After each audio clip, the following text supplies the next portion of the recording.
alleges Yaeger overheard a phone call where DA Willis called Bradley in response to an article about how much money Wade and his law partners were making and told him, "They are coming after us. You don't need to talk to them about anything about us." One filing proposes testimony from Cindi Yaeger, a prosecutor in Cobb County, who told attorneys she had numerous conversations with Terrence Bradley about the Willis-Wade relationship that contradict what he testified to in court. I didn't have any personal information. This was clearly lying.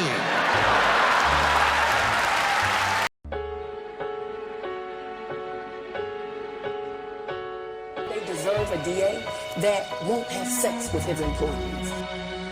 I didn't sexual assault anybody. Ms. Anna Rodriguez. Ask that again, please. No doubt. Hugging, kissing. To have inappropriate contact because we deserve better. I certainly will not be choosing people to date that work under me.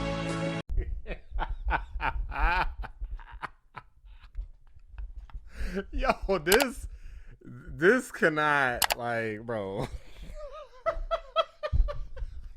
Fani Willis is getting destroyed. Every time I turn around, this lady, it just gets worse and worse and worse for her every time.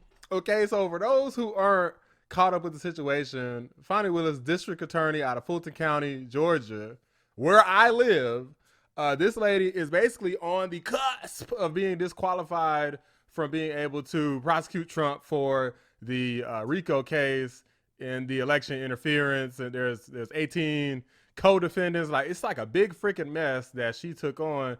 Basically, she was caught red-handed having her boyfriend be the prosecutor. Okay, and that's not in of itself a problem, though some could argue that. The problem is that she's paying him with state funds, and he is basically paying her back directly by taking her on lavish trips and vacations. She claims that she paid him back in cash, and therefore there's no conflict. But I don't believe that that's the case, because there's no evidence of him ever having received any cash, no deposit slips, no receipts for him, anything he's paid using the cash. It's a classic mobster mentality. And the irony is that's really what RICO cases are for, is these big drug type heists and trying to cash all these big drug gangs and stuff. But Fani Willis is basically, in a way, in a manner of speaking, committing her own RICO here, right? So here's the thing. Terrence Bradley, for those who saw my last couple videos, this guy basically couldn't recall anything, and he was basically the star witness. But the thing is, the situation keeps getting worse and worse and worse, because now there's not one, but two additional witnesses. At first, I thought, well, you know, I heard about the one and I was like, maybe not worth making a whole video about. But now there's two, and they're not like direct witnesses. So here's the thing. A lot of these people aren't direct witnesses, probably besides Miss Yurty, Fani Willis's friend, who straight up snitched on her. But Terrence Bradley was apparently one of the members of the law firm that Nathan Wade and him had either started or worked at, something along those lines. And Terrence Bradley seemed to be an insider. He had a lot of information about Nathan and Fani Willis and her child, at least one of them. So he knew a lot of stuff, okay? And now all of a sudden he can't remember anything. But there's a lady who apparently says that she has talked to Terrence Bradley about this, and she distinctly says she overheard him talking to Fani Willis over the phone about this whole situation. So the case is just getting so freaking crazy at this point. The judge has not decided if he's going to disqualify. He said he needs roughly 2 weeks to decide. In my opinion, he's waiting until maybe he can see if there's something that comes out that maybe helps Fani Willis. Because I think that he wants to disqualify her. Or no, I think that he will, but he doesn't want to. That's my honest opinion. I think that he is going to do it, but he's like afraid of the ramifications if he does. Kind of, it's a double-edged sword. If he doesn't, and then it leads to this whole mess with Trump, there's ramifications that direction. If he disqualifies Fani Willis, then they probably gonna start screaming racism and all of this other stuff, and it's gonna be a big mess for him. Basically, Judge McAfee is screwed, okay? But if he wants to do the right thing, Fani Willis and her little crooked behind boyfriend need to be disqualified. This Terrence Bradley cat needs to be disbarred. All of these people are corrupt as hell, and the sad thing is they're over here trying to prosecute other people for crimes, and they're sitting up here lying under oath to the court. But without further ado, let's go ahead and react to this video where they're giving more details on those witnesses I was telling y'all about. New tonight at 6, new filings asking Fulton County Superior Court Judge Scott McAfee to hear from new witnesses before he decides whether to keep or remove Fulton County District Attorney Fani Willis from the Georgia election interference case. 11 Alive's Grace King live in the newsroom tonight to explain how these potential new witnesses could fit in. Grace. Well, it all comes down to Terrence Bradley, Wade's former law partner and one-time divorce attorney. Now, on the stand, he said he couldn't recall much. And friend, don't forget to leave that. Don't forget to add that in, because they definitely were friends, that he admitted this in court. Of anything about the Wade-Willis relationship, but outside of the courtroom, numerous filings allege he told at least 3 separate people about it, including a Cobb County prosecutor. So you got 3 people: Ashley Merchant, that is Michael Roman's defense attorney. Cindi Lee Yaeger, this is a prosecutor out of Cobb County. Okay, another residence I'm quite familiar with. Now, this Manny person, I think they said that is a, what do they call it, a professor, some sort of college professor or something. Well, let's see what they say.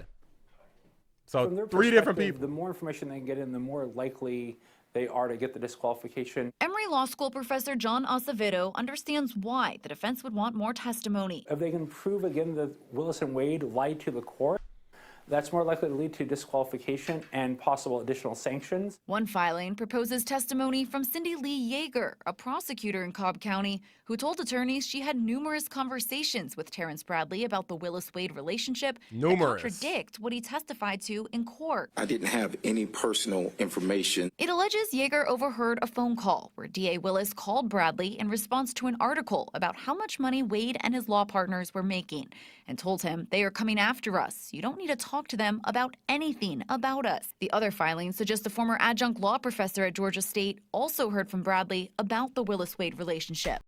Maybe that he, felt confident enough to say it in a text message to a defense attorney, but when under oath and afraid he might be contradicted, now is unsure of his own memory. If Judge Scott McAfee were to revisit the evidence in this case, the state would offer new testimony too. Both sides have made requests to reopen the evidence. On behalf of the defense, there were some issues with cell phone records, and the state has found an additional witness that they would like to present. But that likely won't happen. McAfee hopes to have an answer by the end of next week. There are several legal issues to sort through, several factual determinations that I have to make. And those aren't ones I can make at this moment. Grace King, 11 Alive News. That's kind of, I ain't gonna lie, that's kind of like a little P-word moment for the judge, because I think that based off of what I saw, I did a video about this, he definitely seems like he feels like the appearance of impropriety is there, and that's what he needs to disqualify. The prosecution, who's trying, Fani Willis's prosecution team is trying to say that, no, it's not the appearance of impropriety that's needed. It is full-on proof that there is a conflict that's required, which I don't agree with. I think that the appearance is enough, because the reason I think it's enough is because you're only talking about a disqualification. You're not talking about the office of the district attorney being disbanded or something like that. You're just talking about a mere disqualification. So why would there be so many protections in place to prevent you from being removed from a case in an unauthorized fashion, rather than the protection being for potentially people who could suffer due to impropriety? You see what I'm saying? I feel like in general, there will be a lean towards if somebody could be impacted by impropriety, rather than, well, we got to think about the rights of the attorney in the district attorney's office. That doesn't really make any sense, at least not to me in this case. And with so much attention right now on Fulton County District Attorney Fani Willis, we want to break down the different developments that we are all watching and how they are distinct from one another. 11 Alive's Faith Jesse is here with a closer look. All right, Jonathan, let's start with a big one. First, you have efforts to disqualify the DA from the Fulton County election interference case. The judge has already heard testimony and arguments related to these motions. He now has the power to remove DA Willis and her team from the case, but he has not made a decision yet. And then you have the State Senate Committee investigating DA Willis. They will be holding a second hearing tomorrow. So members of the committee have little power to take action against the DA, but the hearings do give them a chance to ask their own questions to attorneys and others involved in the case and have those answers broadcast to the public. Now, finally, you have the Prosecuting Attorneys Qualification Commission. That was just approved by the House today, but the bill creating that commission still needs Governor Brian Kemp's signature before it can start doing any work. This commission would be able to discipline or potentially remove prosecutors from office. That is ridiculous. So basically, a whole commission. So Governor Brian Kemp, this dude, for those who didn't know, they were trying to open an investigation into Fani Willis a long time ago. But Brian Kemp's goofy butt, I don't know what the hell he was thinking, but he shut down the investigation. He was like, well, we don't need to be doing investigations in the district attorneys. But there was clearly something here. So Kemp had it wrong. What he was trying to do is he's trying to do that high ground stuff. And while I will admit that we don't want to just become full-on authoritarian, deranged leftists or anything like Fani Willis and some of her ragtag team is, basically being prosecuting the hell out of other people, locking all these people up, and then being crooks and criminals ourselves. While we don't want to do that, an investigation won't freaking hurt, okay? Like, grow some balls, Kemp, okay? It's not going to hurt to do a freaking investigation, especially when you consider all of this political persecution that's happening to the former president of the United States and soon to be president again, Donald Trump. Okay, the whole reason this is happening is because Fani Willis and these charges. If she wouldn't have agreed to bring these charges forward, she wouldn't be having all this drama in her life personally. So, and if she didn't start sleeping with Nathan, of course, I don't know who seduced who or whatever. In my opinion, I mean, Nathan Wade is still married. Fani Willis was just single dingle flingle. So, you know, she decided to get her fanny packed. You know, maybe she was lonely. She literally admitted, and she said several times, that she had sucky birthdays and that she was lonely. So it makes sense that she didn't care if Nathan was married. But things aren't looking good for her. They're not. And there's more than this. This is just stuff that's happening in Georgia. She got federal investigations into her too. She has people that claim that they retaliated, that this attorney Fani Willis had retaliated against them for whistleblowing. I mean, there's so much stuff. I believe she perjurized herself a couple times, where I think that the bar is going to be after her. Since everybody's seen this, there's going to be so many enemies and so many people who might have heard things and seen contradictions that no matter what, Fani Willis is cooked. Even if she gets to stay on a Trump trial for now, she's cooked regardless. Her career is going to be over in terms of being an attorney. Now, she did show the hell out, so she might be able to get her some sort of gig on one of these news stations, MSNBC, CNN, hell, maybe even VH1 will contact her, do some crazy reality show or something, right? Like dating show with Fani. Maybe they'll make For the Love of Fani, where she could finally find love and get with somebody who ain't married, okay? But anyway, I think that inevitably the judge is not going to see this additional information. Cause I feel like at this point, it's just getting it's getting dragged out. It's still going to come down to, well, Terrence said this, Terrence said that, and now he's retracted it. So unless somebody has something a little bit harder, I mean, I don't know. I guess the lady did say she overheard him. So it wasn't just Terrence said. She claims to have heard, but they're just going to say, well, how did you hear? Was he on speakerphone? Like, how do you know it wasn't somebody else? I mean, they're going to say whatever they could possibly say to try to discredit it. But I think the most damning thing is, or one of the most damning is the cell phone records that were pulled, where they literally got 2,000 phone calls, 12,000 text messages during a time when they claim to have not been together. Okay. And if you're trying to sit up here and act like, oh, well, friends talk on the phone that often, then you're being full of shit because that's just not common. Okay. It's just not normal, especially for two people who are attorneys.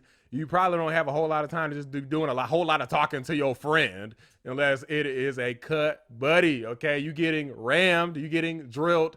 Then you probably gonna be talking all the time. Right? Hey, when the next time you coming over? Right? Like, hey, what you doing right now? You know, those types of conversations gonna be happening real often if you got some sort of situationship going on. And then maybe they might try to even BS and be like, oh, well, maybe we had a situationship, but that doesn't count as being together. I would not surprise me at this point, because that's the type of gaslighting that these fools have been doing this entire time they've been in this whole hearing situation. So I definitely don't think it's going to go well for them. It has not been going well for them up to this point. It has been going downhill, and like anything that's rolling downhill, it's picking up more and more momentum against their favor. Drop a like on the video. Subscribe to the channel if you're new. I appreciate you watching the Black Anomaly Rising channel.